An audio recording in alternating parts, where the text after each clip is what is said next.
Welcome to the whistle. நான் Peter MGS. Sumo படத்தோட review தான் நம்ம இந்த வீடியோல பார்க்க போறோம். அவன் ஜப்பானிய கருத்து குச்சவன்டா. முட்டைக்கண்ணு ஓகே. சுமோ எஸ்பி ஹோஸ்மின் டைரக்ட் பண்ணிருக்கக்கூடிய இந்த படத்துல சிவா, பிரியா ஆனந்த், விடிவி கணேஷ், யோகி பாபு மற்றும் பல நடிகர்கள் நடிச்சிருக்காங்க. இந்த படத்தோட ஸ்டோரி லைன் என்ன அப்படின்னு சொல்லி பார்த்தோம்னா, நம்ம சிவா வந்து சென்னை பெசன்ட் நகர் பீச் பக்கத்துல ஒரு பார்ட்டி ஹவுஸ் வச்சிருக்காங்க, ரெசார்ட் மாதிரி. அதுல வந்து பார்ட்டிஸ் அரேஞ்ச் பண்றது, அப்புறம் அங்க இருக்கிறவங்களுக்கு வந்து சர்ஃபிங் ட்ரைனிங் கொடுக்கறது, இந்த மாதிரி வேலைகள்லாம் பண்ணிட்டு இருக்காரு. விடிவி கணேஷ் வந்து அந்த பார்ட்டி ஹவுஸோட ஓனரா இருக்கிறாரு. அப்படி இருக்கும்போது அந்த பீச் கரையோரமா ஒரு நாள் வந்து ஒரு ஜப்பானிய நபர் வந்து கரை ஒதுங்குறாரு. பாக்குறதுக்கு பயங்கர ஆஜானு பாகுவா ஜப்பான் மல்யுத்த வீரர் மாதிரி இருக்கிறாரு. நம்ம ஹீரோ சிவா வந்து அவரை காப்பாத்தி கொண்டு போய் ஹாஸ்பிட்டல்ல சேர்க்கும் போது டாக்டர்ஸ் என்ன சொல்றாங்க அப்படின்னா, இவர் வந்து பிசிக்கலி ரொம்ப ஸ்ட்ராங்கா இருக்கிறாரு, பட் மென்டலி ஒரு 1.5 வயசு குழந்தையோட மனநிலை தான் இவருக்கு இருக்குது அப்படின்னு சொல்றாங்க. அதுக்கப்புறம் சிவாவே அவரை பார்த்துக்க ஆரம்பிக்கிறாரு. அந்த ஜப்பானிய நிபர் வந்ததுக்கு அப்புறம் அங்க அக்கம்பக்கத்துல இருக்க நிறைய பேருக்கு வந்து நிறைய பாசிட்டிவான விஷயங்கள்லாம் நடக்க ஆரம்பிக்குது. ஆனாலும் அவருக்கு பின்னாடி ஒரு சின்ன மிஸ்ட்ரி இருக்கு அப்படிங்கிற மாதிரி சொல்லப்படுது. சென்னை பெசன்ட் நகர் பீச்ல கரை ஒதுங்கின அந்த ஜப்பானிய நபர் யாரு, அவருக்கு பின்னாடி என்ன மாதிரி விஷயங்கள் நடந்துச்சு, அவர் எதனால இந்த இடத்துல வந்து கரை ஒதுங்கினாரு, அவர் இங்க வந்ததுக்கு அப்புறம் என்ன மாதிரி விஷயங்கள் நடந்துச்சு, அவர் திரும்பி ஜப்பானுக்கு அனுப்ப ட்ரை பண்ணிட்டு இருக்க சிவாவோட முயற்சிகள் வெற்றி அடைஞ்சதா இல்லையா அப்படிங்கறத இந்த சுமோ படத்தோட மீதி கதை. ஃபர்ஸ்ட் இந்த படத்தோட பாசிட்டிவான விஷயங்கள் என்னென்ன அப்படின்னு சொல்லி பாத்திரலாம். எனக்கு வந்து இந்த பேசிக் ஐடியா ரொம்பவே இன்ட்ரெஸ்டிங்கா இருக்கிற மாதிரி தான் தெரிஞ்சிச்சு.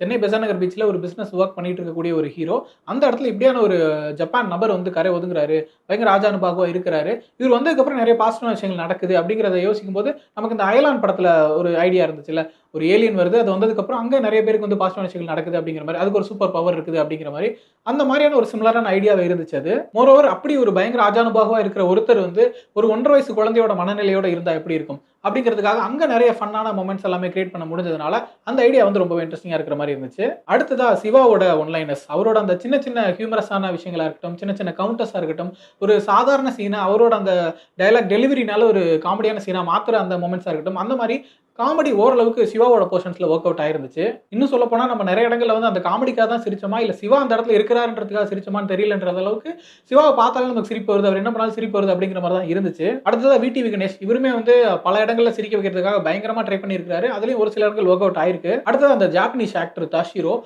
இவரோட கேரக்டரும் சரி, இவரோட பெர்ஃபார்மன்ஸும் சரி ரொம்பவே பாசிட்டிவா தான் இருந்துச்சு.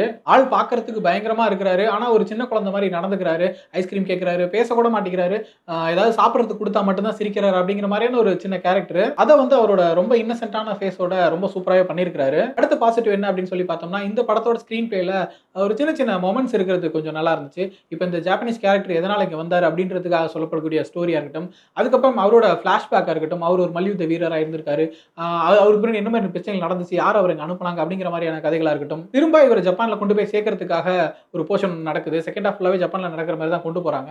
அங்க திரும்பவும் அந்த ஃபைட் சீக்வன்சஸ் வர மாதிரியான காட்சிகள் எல்லாம் இருக்குது. இந்த மாதிரி ஐடியா லெவல்ல சின்ன சின்ன இன்ட்ரெஸ்டிங்கான எலிமெண்ட்ஸ் இருந்தது வந்து ஓரளவுக்கு நல்லா இருந்துச்சு. அடுத்ததான் இந்த படத்துல என்னென்ன விஷயங்கள் ஒர்க் அவுட் ஆகல அப்படின்னு சொல்லி யோசிச்சோம்னா, இந்த படம் ஒரு டிலேடு ப்ராஜெக்ட் தான். படம் எடுத்து ஒரு 5 வருஷத்துக்கு மேல இருக்கும்னு நினைக்கிறேன். ரொம்ப நாளுக்கு அப்புறம் தான் ரிலீஸ் ஆகுது. பொதுவாகவே இந்த மாதிரி லேட்டாக ரிலீஸ் ஆகிற படங்களில் ஒரு பிரச்சனை இருக்கும். என்னன்னு பார்த்தோம்னா, நிறைய காட்சிகள் வந்து அவுடேட்டடாக இருக்கும். அந்த டைமுக்கு ஒரு விஷயம் பிளான் பண்ணி எடுத்துருந்துருப்பாங்க, அது இப்போ பார்க்கும்போது ஒர்க் அவுட் ஆகாத மாதிரி தெரியும். ரொம்ப ரேராக தான் இந்த டிலேடு ப்ராஜெக்ட்ஸ் வந்து ஒர்க் அவுட் ஆகும். அந்த வகையில் சுமோ படம் நமக்கு ஒர்க் அவுட் ஆச்சா அப்படின்னு சொல்லி பார்த்தோம்னா ஒரு பெரிய கொஸ்டின் மார்க் தான். ஏன்னா வந்து ஐடியாவாக இன்ட்ரெஸ்டிங்காக இருந்தாலும் இந்த படத்தோட சீன்ஸஸாக இருக்கட்டும், ஸ்க்ரீன் பிளே பேட்டர்னாக இருக்கட்டும், எல்லாமே ரொம்ப அவுடேட்டடாக தான் இருக்கிற மாதிரி இருந்துச்சு. காமெடி பொறுத்த வரைக்கும் நான் ஆல்ரெடி சொன்ன மாதிரியே சிவாவோட அந்த கவுண்டர்ஸ் ஒன்லைனர்ஸ் தவிர்த்துட்டு பெரும்பாலான காமெடி சீக்வன்சஸ் வந்து நமக்கு கனெக்டும் ஆகல, ஒர்க் அவுட்டும் ஆகல. அதே போல ஃபர்ஸ்ட் ஹாஃப்ல வந்து பிரியா ஆனந்துக்கும் யோகி பாபுக்கும் ஒரு ட்ராக் ஒன்று இருக்குது. அந்த ட்ராக்குமே வந்து ரொம்ப அவுடேட்டடாக பழசா இருக்கிற மாதிரி தான் இருந்துச்சு. காமெடி நிறைய இடங்களை ட்ரை பண்ணியிருந்தாலுமே சுத்தமாக ஒர்க் அவுட் ஆகலன்னு தான் சொல்லணும். அதே போல சிவா, பிரியா ஆனந்த் அந்த ஹீரோ ஹீரோயினோட போர்ஷன்ஸுமே வந்து நமக்கு அந்த மாதிரி பல படங்களை பார்த்து சலிச்சிட்டதுனால அங்கங்க சின்ன ஹியூமர் ஒர்க் ஆயிருக்குங்கிறத தவிர்த்துட்டு அந்த போர்ஷனுமே நமக்கு பெருசாக ஒர்க் அவுட் ஆகல. அடுத்ததான் இந்த படத்தோட செகண்ட் ஹாஃப் வந்து நான் ஆல்ரெடி சொன்ன மாதிரி ஜப்பான்ல நடக்கிற மாதிரி காட்டியிருக்காங்க. அங்க சில சீரியஸான எலிமெண்ட்ஸ் எல்லாம் நடக்கிற மாதிரி இருக்கு. அந்த காட்சிகளையும் பெரிய இன்டென்சிட்டி இருக்கிறது இல்ல, பெரிய ஹியூமரும் இருக்கிறது இல்ல.